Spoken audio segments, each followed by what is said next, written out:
अज्ञानतिमिरान्धस्य ज्ञानञ्जनशलाकया चक्षुरुन्मीलितं येन तस्मै श्रीगुरुवे नमः।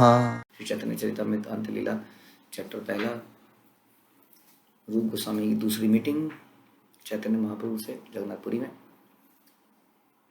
तो अंत में हमने सुना कि किस प्रकार से उच्च लोगों के प्राणी सतोगुणी आहार खाते हैं, इसलिए वो भीतर और बाहर से सुंदर बनते जाते हैं। चातुर्मास्य रही गौड़े वैष्णव चलीला, रूप गोसाई महाप्रभु चरण रहीला। चातुर्मास के 4 महीनों यानी कि श्रावण, भाद्र, आश्विन और कार्तिक के बाद बंगाल के सारे वैष्णव अपने अपने घर लौट गए, किंतु रूप गोस्वामी श्री चैतन्य महाप्रभु के चरण कमलों की शरण में जगन्नाथपुरी में ही रहे। और एक दिन रूप करेन नाटक लेखन, आचम भीते महाप्रभु हैला आगमन। एक दिन जब रूप गोस्वामी अपनी पुस्तक लिख रहे थे तो चैतन्य महाप्रभु वहां सहसा प्रकट हुए। संभ्रमे दुई उठी दंडवत हैला, दुई आलिंगी या प्रभु आसने वसीला। जैसे ही हरिदास ठाकुर और रूप गोस्वामी ने महाप्रभु को आते हुए देखा तो वो दोनों खड़े हो गए और उन्हें सादर नमस्कार करने के लिए दंडवत करके भूमि पर गिर पड़े और चैतन्य महाप्रभु ने दोनों का आलिंगन किया और बैठ गए। क्या पुथी लिख बलि एक पत्र नीला, अक्षर देखिया प्रभु माने सुखी हैला। तो महाप्रभु ने पूछा, तुम किस तरह की पुस्तक लिख रहे हो रूप गोस्वामी? तो उन्होंने एक ताड़ पत्र को उठाया जो पांडुलिपि का पन्ना था, और जब महाप्रभु ने सुंदर हस्तलिपि देखी तो उनका मन अतीव प्रसन्न हो गया। श्री रूपेर अक्षर ये न मुकुतारे पंक्ति पांति, प्रीत हैया करेन प्रभु अक्षरेर स्तुति। इस तरह प्रसन्न होकर महाप्रभु ने यह कहते हुए लिखावट की प्रशंसा करी कि रूप गोस्वामी की हस्तलिपि मोतियों की पंक्तियों जैसी है। महाप्रभु निरंतर रूप गोस्वामी का गुणगान ही करे जा रहे हैं। यही क्या, इससे बड़े क्या उपलब्धि हो सकती है कि भगवान ही भक्त का गुणगान करे, यानी कि भक्त ने भगवान का हृदय को जीत लिया है, इसका मतलब। और जीता कैसे? अपनी विनम्रता से, अपनी सरेंडर, ओबीडियंस, इन सारे गुणों से जीत लिया है। सही पत्रे प्रभु एक श्लोक ये देखिला, पढ़ी तेई श्लोक प्रेमे आविष्ट हईला।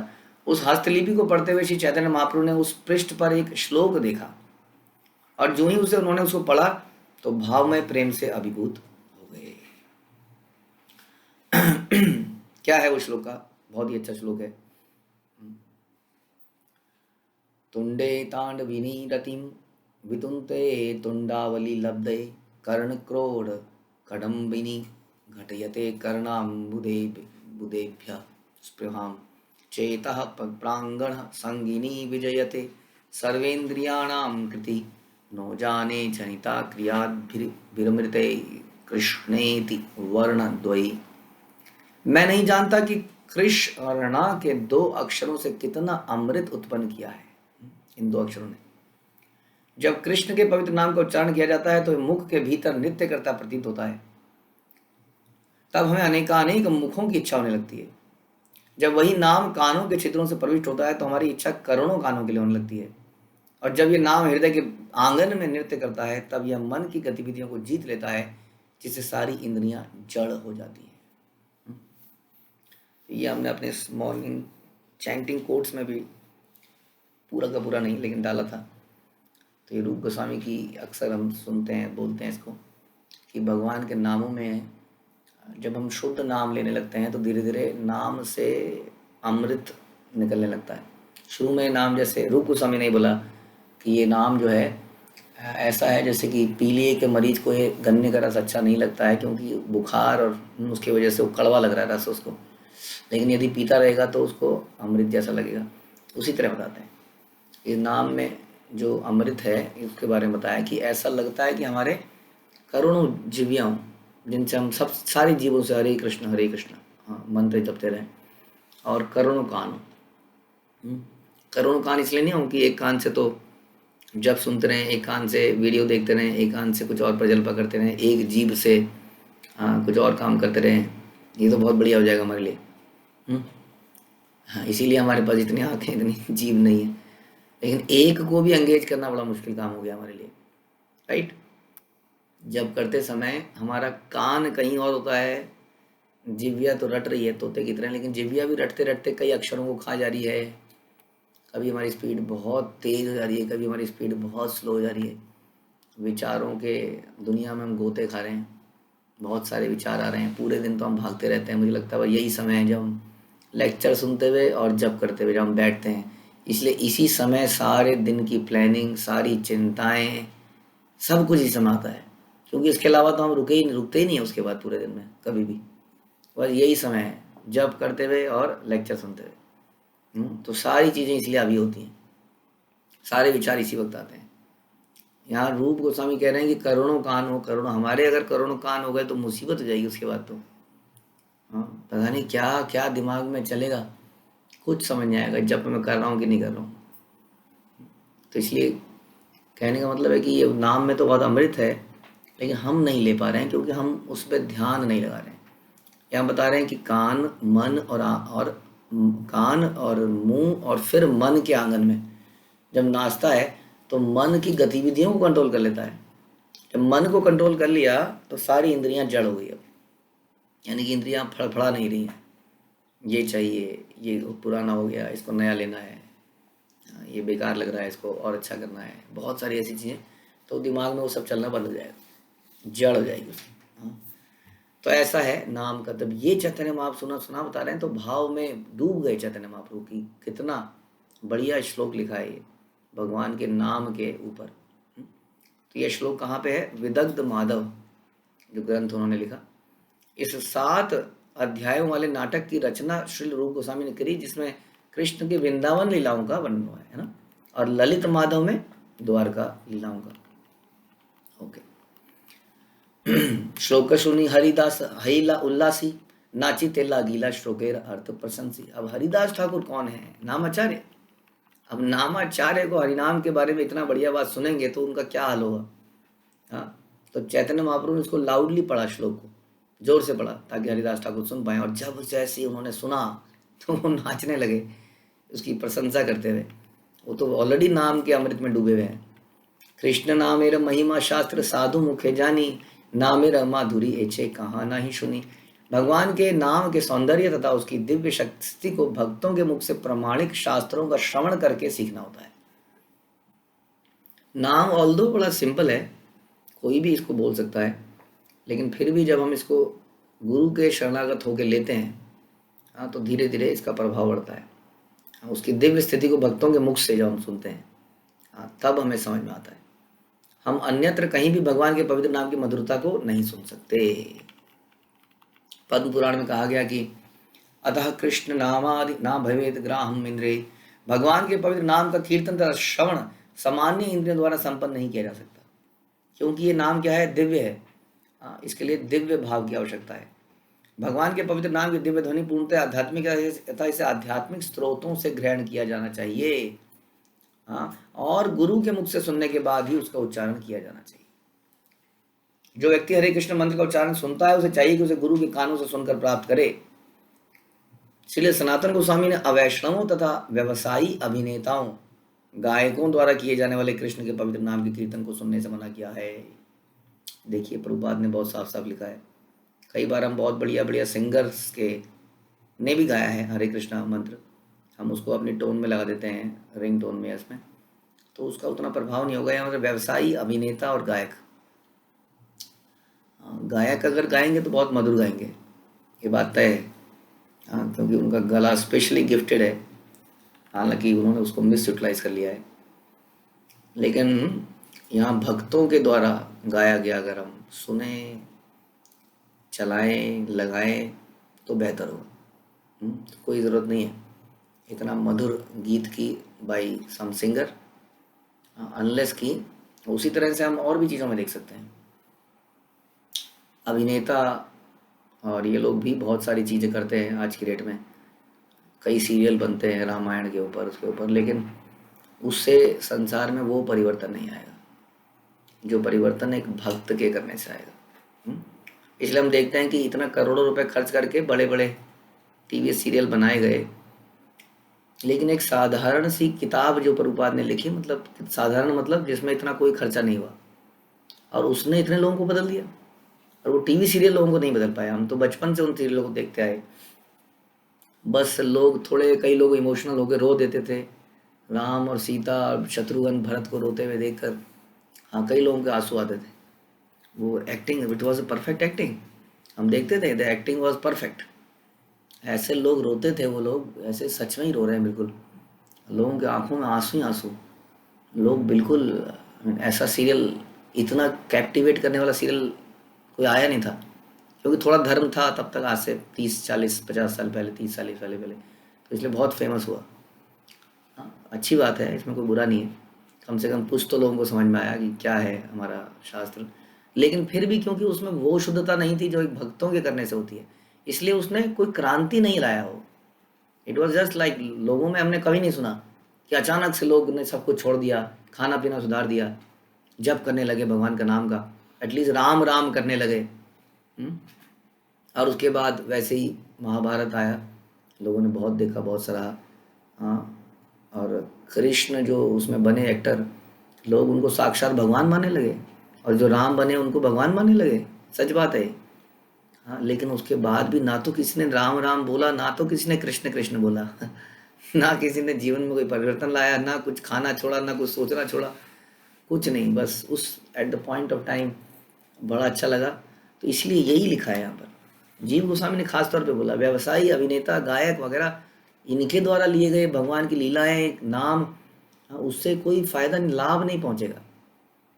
भक्त जो है साधारणतया भी करेगा अगर, जैसे मैं बता रहा हूँ, Srila Prabhupada was not an actor, but उन्होंने जब इसको बोला तो पूरे संसार में क्रांति आ गई। क्योंकि एक हृदय से ही दूसरे हृदय में भगवान जाते हैं, गुरु के हृदय से शिष्य के हृदय में जाते हैं। जब उस सामने देने वाले के हृदय में नहीं है तो आप हमारे हृदय में कैसे आएंगे? तो ये बता रहे हैं इसमें, यह सर्व के होंठों से छुए हुए दूध के समान है, जैसा पद्म पुराण में कहा गया। इसलिए जहां तक संभव हो सके कृष्ण भावनामृत आंदोलन के भक्तों को एकत्र होकर जनता के बीच कृष्ण के पवित्र नाम का कीर्तन करना चाहिए, जिससे कीर्तन करने वाले तथा श्रोता दोनों ही लाभान्वित हों। तो टीवी और सीरियल्स में तो बहुत लोग चला ही रहे हैं इसको, चीज़ों को, अलग अलग धार्मिक चीज़ों को। हमें इसको, संकीर्तन को पब्लिक में जाके करना चाहिए सबको। तो यही आंसर है। कई लोग बोलते हैं हमें डॉग्स को कुछ खिलाना है कि नहीं, कोई कह रहा कबूतरों को खिलाना है, कोई कह रहा चींटियों को खिलाना है, कोई कह रहा गाय को खिलाना नहीं। अभी बोल तो ये रहे हैं कि हरिनाम कीजिए जाके। It deviates the focus. हमें लगता है कि हम कुछ कर रहे हैं, कम से कम इसको बंद कर दीजिए तो आपको लगेगा मैं तो कुछ नहीं कर रहा हूँ, मैं तो कुछ, फिर तो आप कुछ करेंगे। नहीं तो सबको लग रहा है हाँ मैं तो कुछ कर रहा हूँ। पता लगा लोगों ने आटे में जगन्नाथ जी के राइस डाल दिए और आटा चींटियों, देखो प्रभु जी मैं तो भोग खिला रहा हूँ चींटियों को। तो यहाँ पे संकीर्तन करने को बोला गया है, प्रसाद वितरण को बोला गया है, लोगों को हरिनाम से जोड़ने के लिए बोला गया है। जो मानव समाज में आ गए हैं मनुष्य योनि में, वो ना मनुष्य योनि से गिर जाए। कीट पतंगे तो ऑलरेडी गिरे हुए हैं। कीट पतंगे अपनी साइकिल से एक दिन मनुष्य बनेंगे ही बनेंगे। कीट पतंगों को, जानवरों को कभी भी अपने कर्मों का फल नहीं लगता है। सो मेरे को तो लगता है they are better situated than us. मनुष्य को तो बहुत खतरा है यदि भक्ति ना करे तो। जानवर को खतरा नहीं है, क्योंकि जानवर को पाप पुण्य लगता ही नहीं। जानवर तो अपनी योनि से अगली योनि में जाएगा ही जाएगा। लेकिन मनुष्य का क्या होगा? क्या वो आगे जाएगा या पीछे जाएगा, गिरेगा, नरक में जाएगा? इसलिए उनके ऊपर कृपा तो करें कम से कम। मुश्किल काम है, आसान काम क्या है? यही सब करना जो अभी हमने बताया, परोपकार के अलग अलग तरीके। मुश्किल काम क्या है? बहुत मुश्किल है, मानते हैं। थकान हो जाती है ज़बरदस्त। किसको नहीं होती थकान? बहुत थकान हो जाती है।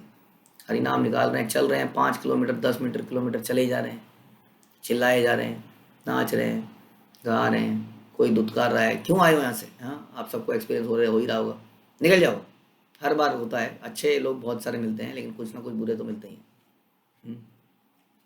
तो इस प्रकार से ये करने का आदेश यहाँ दिया जा रहा है। तो बोल रहे हैं कि जनता के बीच में कृष्ण के पवित्र नाम का कीर्तन करना चाहिए, जिससे कीर्तन करने वाले तथा श्रोता दोनों को लाभान्वित, दोनों ही लाभान्वित होंगे। ध्यान रखिए, हम भी लाभान्वित होंगे, क्योंकि चैतन्य महाप्रभु की कृपा में मिलेगी। तो इतना इंपॉर्टेंट है हरिनाम, और इसका भक्तों द्वारा लिया जाना। तबे महाप्रभु दुए करी आलिंगन, मध्यान्ह करी ते समुद्रे करी लगमन।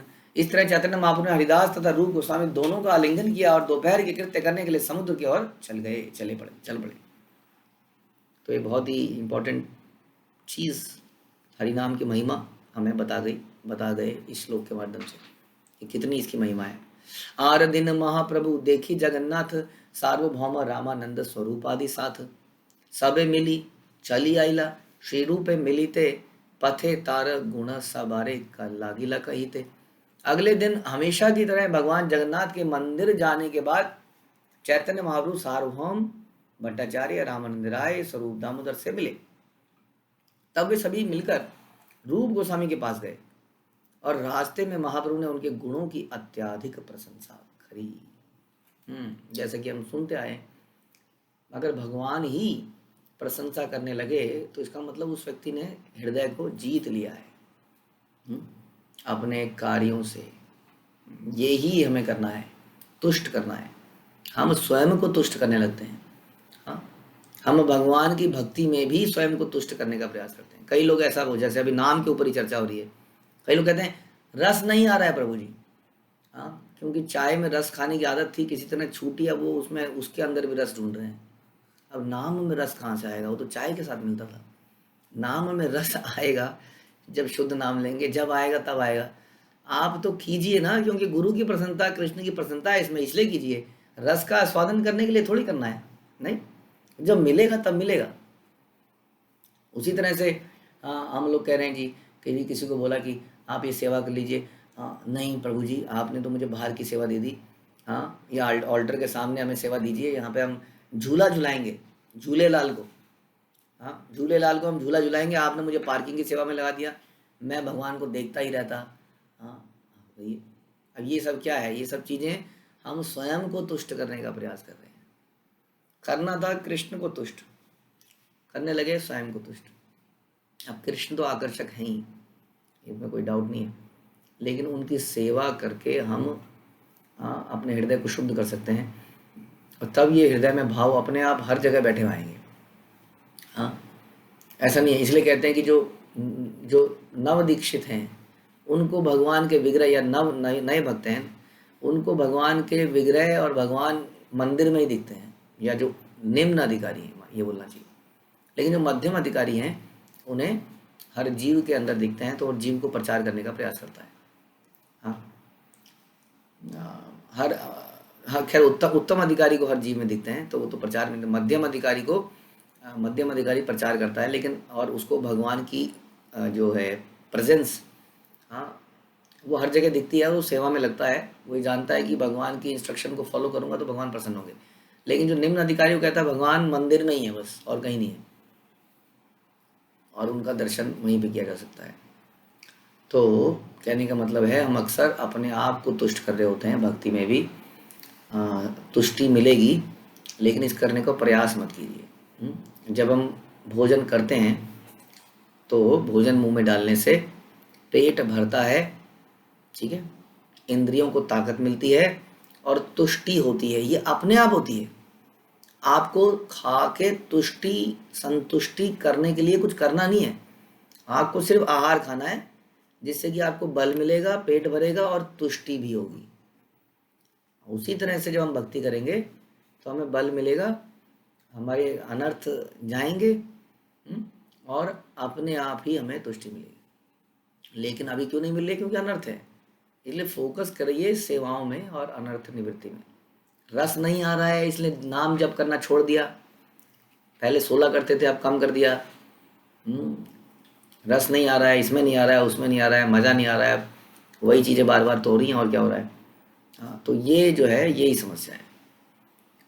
तो यहाँ पर हमने देखा कि रूप गोस्वामी एक आदर्श शिष्य की तरह उन्होंने भगवान का हृदय जीता अपनी सेवाओं से, अपने साधना से, और अब चैतन्य महाप्रभु उनका गुणगान कर रहे हैं इन लोगों के सामने।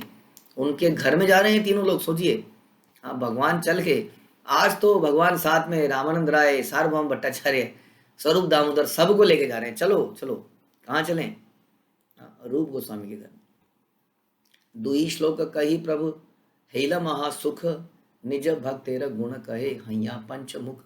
जब चैतन्य महाप्रभु ने 2 महत्वपूर्ण श्लोक सुनाए तो उन्हें परम सुख हुआ। इस तरह में अपने भक्त की प्रशंसा करने लगे मानो उनके 5 मुख हों। इस प्रकार वो रूप गोस्वामी की प्रशंसा करने लगे, नाम के ऊपर उनकी रियलाइजेशन सुन के। सार्वभौम रामानंदे परीक्षा करीते श्री रूपेण गुण दुहार लगिला कहीते। सार्वभौम भट्टाचार्य रामानंद राय की परीक्षा लेने के लिए ही उनके समक्ष महाप्रभु ने रूप गोस्वामी के दिव्य गुणों की प्रशंसा करी। अक्सर हम जब किसी की प्रशंसा करते हैं तो सामने से कुछ ना कुछ कंडीशन आ जाती है। हाँ अच्छा है, लेकिन थोड़ा गड़बड़ करता है कई बार। हाँ मैंने देखा था, वहाँ पे सेवा पे लगाया था, वो चला ही गया सेवा से अपने अभी, कुछ बताया भी नहीं उसने। तो फिर से बोला गया हाँ अच्छा हो सकता है, लेकिन बहुत ही अच्छा वक्त है। बहुत ही अच्छा वक्त है, लेकिन परसों मैंने वहाँ चिल्लाते हुए देखा उसको। चिल्ला रहा था, हाँ अच्छा तो है, लेकिन चिल्ला रहा था परसों बस। तो ये हमारे अंदर की जो एनवी है वो किसी की प्रशंसा सुनने नहीं देती हमें। हम हर किसी को छोटा बनाने के प्रयास करते रहते हैं। तो महाप्रभु ने इन दोनों के सामने रूप गोस्वामी, जो कि जूनियर थे बहुत इन लोगों से, उनके गुणों की प्रशंसा करी। ईश्वर स्वभाव भक्तेर नालय अपराध अल्प सेवा बहु माने आत्म पर्यंत प्रसाद। स्वभावता पूर्ण पुरुषोत्तम भगवान अपने शुद्ध भक्त के किसी अपराध को गंभीरता से नहीं लेते। भक्त जो भी स्वल्प सेवा करता है उसे भगवान बड़ी सेवा के रूप में स्वीकार करते हैं कि वे अपने आप को भी अर्पित करने के लिए प्रस्तुत रहते हैं। अन्य वरदानों के बारे में क्या कहा जाए। तो भगवान तो गंभीरता से नहीं लेते। यदि भक्त के अंदर प्रायश्चित पश्चाताप है, वो मेहनत करता है, तो भगवान को क्षमा करते हैं। हाँ ऐसा ही गुण भक्तों का होना चाहिए इसका मतलब। लेकिन भक्त कई बार बहुत गंभीरता से ले लेते हैं। हाँ छोड़ूंगा नहीं, याद रखूंगा, बल्कि दीवार पे लिख लूंगा इसने मेरे साथ बदतमीजी करी थी, अगर भूलने भी लगूं तो याद रहे। कैसे याद रहे, गजनी की तरह। पिक्चरों में ये दिखाते हैं, याद रखना है तेरे को, 1 मिनट के लिए याददाश्त आएगी, उसी में तेरे को याद रखना है, इसको मारना है, इसको मारना है, इसको मारना है, इसको जवाब देना है, सबके सामने आज इसकी बेइज्जती करनी है। इसने मेरे को सुनाया, आज मैं इसको, जब तक सुना नहीं लेंगे तब तक स्नान, बालों को धोएंगे नहीं, जब तक सुना नहीं लेंगे। ये अंदर ऐसा लगता है यहाँ कुछ अटक गया है, यहाँ कुछ अटका हुआ है, और जब सुना लेते हैं आप भारी, थोड़ा भारीपन कम हुआ, सीने में भार था, आज सुना दिया तो अच्छा लगा। ये बिल्कुल सच है। आप सोचिए, आप हृदय में ऐसा भार सा नहीं हो जाता कुछ सुना दे तो, जब तक उसको उतार ना दें अच्छे से तब तक हल्का नहीं होता है। यहाँ भगवान का भाव बता रहे हैं कि भगवान शुद्ध भक्त के किसी भी अपराध को गंभीरता से नहीं लेते। यदि वो ईमानदारी से आगे बढ़ता है, काम करता है, तो भगवान कहे, ये सच बात है। हम सब लोगों ने कितने अपराध किए बताइए अपने जीवन में, कितने अपराध नहीं किए हमने, कितने नियमों को हमने तोड़ा नहीं, कितने जन्मों में हमने क्या क्या नहीं किया। इस संसार में आए तो अपराधी तो हैं, तभी तो आए संसार में, लेकिन फिर भी भगवान ने अपनी भक्ति हमें दे डाली, और उसके लिए भी हमने कुछ करा नहीं। देखिए ऐसा नहीं है कि हमने कहीं तपस्या करी, भगवान भक्ति दो, भगवान ब्रह्मा जी की तरह। वो जबरदस्ती दे दी, वो भी कहीं से फटा बाई फोर्स। किसी भक्त को भेजा, हमने उसको मना किया, फिर वो हमारे पीछे पड़ा, फिर वो जबरदस्ती लेके आया। एक तरह से भगवान ने जबरदस्ती दिया, इसका मतलब वो हमारे अपराधों को गंभीरता से नहीं लेते, क्षमा कर देते हैं।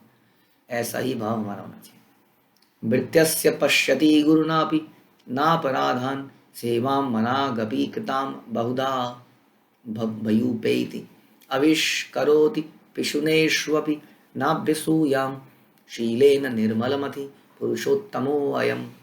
परम पुरुषोत्तम, परम भगवान पुरुषोत्तम के नाम से विख्यात हैं और सबसे महान है। उनका मन बड़ा निर्मल है, वो इतने दयालु हैं कि यदि उनका कोई सेवक कोई बड़ा अपराध भी कर देता है तो गंभीरता से नहीं लेते।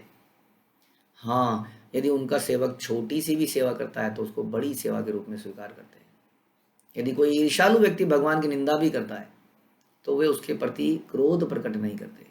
ऐसे उनके महान गुण हैं। अब देखिए बड़ी समस्या है, संसार में लोग हमारे बारे में कितना कुछ बोलते होंगे, बोलते ही होंगे, आप जानते ही, लेकिन हम ज़्यादा उस पर ध्यान नहीं देते। राइट? क्यों नहीं ध्यान देते? क्यों? हमें पता ही नहीं चलता है। जिस दिन कहीं से पता चल जाता है, पता है वो आपके बारे में ऐसा, उस दिन से मन में कुछ आ जाता है। जैसे ही हमें पता चल जाए तो बेटर है कि पता नहीं चले, क्योंकि हमारी इतनी शुद्धि नहीं। अब सोचिए भगवान सबके हृदय में बैठे हैं, वो उनको सब पता चल रहा है मुझे गाली दे रहा है। हाँ, क्या क्या किया मैंने, क्या किया तुमने? खुश तो बहुत हो गए तुम, ये क्या है, गाली देना तो है। मेरे साथ ऐसा क्यों हो गया, मेरे घर में ऐसा क्यों हो गया, मेरे यहाँ क्यों हो गया? अब जो जो व्यक्ति जो जो गाली दे रहा है, भगवान को सब सुनाई दे रही है एकदम साफ। हमें तो सुनाई नहीं देती है, हमें कोई कुछ बोलता है तो, क्योंकि लोग जनरली पीछे से बोलते हैं, छुप छुपा के। अपने ही जैसा कोई आदमी ढूंढते हैं जिसको उस आदमी से प्रॉब्लम है, और दोनों मिलके खूब चाय में गपशप टीवी टीवी खेलते हैं। वो तो हमें पता चलता नहीं है। हाँ, मैं तो कहता हूँ अच्छा है पता नहीं चलता, लेकिन भगवान को सब पता चलता है। हाँ, और फिर भी वो हमें क्रोध नहीं दिखाते। ऐसा नहीं हुआ ना कभी हमने कुछ बोला हो, अचानक से कोई थप्पड़ आके लगा हो हमारे, अभी कौन मार रहा है बे? हम्म? कुछ नहीं, भगवान कुछ नहीं कहते हमें। भक्त संगे प्रभु आइला, देखी दुई जन दंडवत हैया कैला चरण वंदन। जब हरिदास ठाकुर और रूप गोस्वामी ने देखा कि चैतन्य महाप्रभु अपने अंतरंग भक्तों के साथ आए हैं, तो दोनों ने तुरंत भूमि पर दंड की तरह गिरकर उनके चरणों की, करण कमलों की वंदना करी। सारे भक्तों को स्वागत किया इन दोनों ने। भक्त संगे कैला प्रभु दोहर मिलन, पिंडा ते वसीला प्रभु लैया भक्त गण। और इस तरह चैतन्य महाप्रभु उनके निजी भक्त रूप गोस्वामी तथा हरिदास ठाकुर से मिले, और तब महाप्रभु अपने भक्तों के साथ एक चबूतरे में बैठ गए। फिर क्या हुआ? रूप हरिदास दुए वसीला पिंडा तले, सबार आग्रह न उठिला पिंडा ऊपरे। और रूप और हरिदास ठाकुर चबूतरे के नीचे बैठ गए जहाँ चैतन्य महाप्रभु बैठे थे। यद्यपि सभी लोग उनसे महाप्रभु तथा उनके पार्षदों की बराबरी के बैठने का आग्रह कर रहे थे कि आप भी चबूतरे में आके बैठिए, बराबरी पे बैठिए, किंतु उन्होंने ऐसा करा ही नहीं। ये तो अलग ही भक्त थे वैसे। हाँ, ये दोनों दोनों सनातन गोस्वामी इत्यादि, तो वो बैठे नहीं बराबरी में। फिर क्या हुआ? पूर्व श्लोक पढ़ रूप प्रभु आज्ञा कैला, लज्जा ते न पढ़े रूप मौन धरिला। और चैतन्य महाप्रभु ने बोला रूप गोस्वामी को कि पहले वाला श्लोक सुनाइए जरा। कौन सा श्लोक लिखा है आपने? हाँ, विदग्ध माधव में वो क्या है, वो नाम के ऊपर क्या क्या लिखा है, वो कितने करोड़ कान, क्या क्या, जरा बोलिए तो। हाँ, वो बोले ही ना, चुप बैठ गए वहाँ पे, एकदम चुप। अब क्या हो गया, उन्हें लज्जा आ गई, उन्हें शर्म आई कि इतने बड़े बड़े भक्त लोग बैठे हैं, मैंने कुछ बनाया है, मैं उसको पढ़ूं। हाँ, रामानंद राय, स्वरूप दामोदर, तो उनसे पढ़ा ही नहीं गया। वो लज्जावश वहीं पर बैठे रहे। हमारे अंदर नेचर है कि हमने कुछ अगर बड़ा या बढ़िया कर दिया तो उसके बारे में बोलना चाहते हैं, संसार को बता देंगे, साबित कर देंगे। मैं भी कोई कच्ची मिट्टी का नहीं बना हूँ, हाँ, पक्की मिट्टी है मेरी। मैं कोई ऐरा गैरा नहीं हूँ। तुम लोगों ने मुझे ऐरा गैरा समझा, आज मैं दिखाऊंगा। बड़ी एरोगेंस होती है आदमी की। हाँ, वो किसी बड़े से आदमी के साथ अगर उसका हाथ रख गया तो वो पागल सा हो जाता है, हमने देखा ऐसा होते है। हाँ, वो इतनी एरोगेंस मारता है, थोता चना बाजे गना जिसको हम कहते हैं, कुछ मिल जाता है उसको तो एकदम से उछलने लगता है। और इसी तरह का भाव हम बच्चों में भी देखते हैं। क्लास में अगर टीचर कुछ पूछती है, इससे पहले कि कोई हाथ उठाए वो फक से बोल देते हैं, जस्ट टू शो कि I know this, yes I know. बड़े भी ऐसा करते हैं। कभी प्रवचन हो फिजिकली, आप कोई प्रश्न पूछेंगे तो बोलेंगे सबको हाथ खड़ा करना है। अगर 100 लोग होंगे तो कम से कम 10 लोग तो बोल ही देंगे आंसर, सुनकर भी हाथ खड़ा करना है। क्योंकि हाथ खड़ा करेंगे, नंबर आएगा नहीं आएगा कैसे पता चलेगा लोगों को कि मुझे पता है भैया, आई नो दिस। कहीं आप सोच रहे हो कि मुझे ना पता हो। तो ये नेचर है हमारा, हम अपने ज्ञान का बखान करना चाहते हैं। बिकॉज हमारी समस्या क्या है, हम स्वामी, कंट्रोलर, एंजॉयर अपने आप को मानते हैं, और यही हमारी सबसे बड़ी समस्या है। इसलिए हम हमेशा हर जगह अपने को ही साबित करें, मैं गलत नहीं था, मैं तो ये था, मैं तो वो, मैं तो ये। तो यहाँ पर रूप गोस्वामी ऐसी चीज के लिए बोलने से मना कर रहे हैं जो चैतन्य महाप्रभु ने जिसको इतना सराह दिया है, फिर भी वो चुप रहे, बोल नहीं पाए। और बहुत आग्रह करने के बाद स्वरूप गोसाई तबे सही श्लोक पढ़ीला, सुनी सभा कार चित्ते चमत्कार रहीला। तो भी किसने सुनाया उसके बाद में? सुनाया नहीं उन्होंने। तो स्वरूप गोस्वामी ने, स्वरूप दामोदर ने कहा मैं सुनाता हूँ। और जब उन्होंने वो सुनाया तो सारे भक्तों ने इसको सुना तो आश्चर्यचकित हो गए। प्रियम सोहम कृष्ण सहचरी कुरुक्षेत्र मिलितस, तथा हम सा राधा तदित मुभयो संगम सुखम, तथा पयंत खेलन मधुर मुरली पंचम जुषे, मनो में कालिंदी पुलिन विपिनाय स्पृहायति। तो ये पहले वाले श्लोक के बारे में बता रहे हैं अभी, जो उन्होंने चैतन्य महाप्रभु के भाव को व्यक्त करते हुए कुरुक्षेत्र और वृंदावन के ऊपर कहे। तो वो श्लोक सुना। वो श्लोक इस प्रकार से था कि हे सखी, अब मैं इस कुरुक्षेत्र में अपने पुराने तथा प्रिय मित्र कृष्ण से मिल गई हूँ। मैं वही राधा रानी हूँ, हम मिल रहे हैं, यह अत्यंत सुहावना है। लेकिन फिर भी मैं यमुना तट के वन के वृक्षों के नीचे जाना चाहती हूँ। मैं वृंदावन के जंगल के भीतर उनकी मधुर वंशी के पंचम स्वर निकलते सुनना चाहती हूँ। तो ये श्लोक अभी बोला, अभी दूसरा श्लोक नहीं बोला है। तो राय भट्टाचार्य बोले, तुम्हारा प्रसाद विनय तुम्हारा हृदय यही जानिला के मने। यह श्लोक सुनकर रामानंद राय और सार्वभौम भट्टाचार्य दोनों ने चैतन्य महाप्रभु से कहा, आपकी विशेष कृपा के बिना यह रूप गोस्वामी किस तरह आपके मन को समझ सकता है। वही प्रश्न आ गया फिर से। आमाते संचारी पूर्वे कहिला सिद्धांत, ये सब सिद्धांत ब्रह्मा ना ही पाया अंत।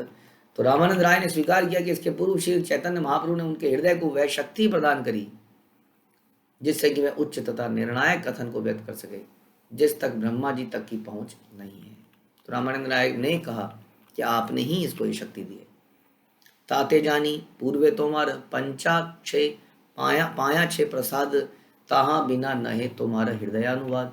उन्होंने कहा, यदि आपने पहले से उस पर कृपा नहीं करी होती तो वह आपके आंतरिक भावों को नहीं समझ पाता, कभी भी नहीं समझ पाता। हाँ, वो इसलिए हो पा रहा है कि आपने उसके सामने ये सिद्ध किया है। भक्तगण रूप गोस्वामी पर चैतन्य महाप्रभु की विशेष कृपा के लिए कृतज्ञता ज्ञापन निम्नलिखित श्लोकों में करते हैं। श्री चैतन्य मनोभीष्टम स्थापितम येन भूतले स्वयं रूपः कदा मह्यं ददाति स्वपदान्तिकम्। कब श्री रूप गोस्वामी प्रभुपाद, जिन्होंने इस भौतिक जगत में चैतन्य महाप्रभु की इच्छा पूर्ति के लिए आंदोलन स्थापित किया, अपने चरण कमलों में मुझे शरण देंगे। और रूप गोस्वामी का विशेष कार्य चैतन्य महाप्रभु के भावों को स्थापित करना है। ये भाव उनकी इच्छाएं हैं। उनकी विशेष कृपा को इस कलयुग में विश्व भर में प्रसारित किया जाए। हाँ, श्री चैतन्य मनोभीष्टम, चैतन्य महाप्रभु के मन में क्या है?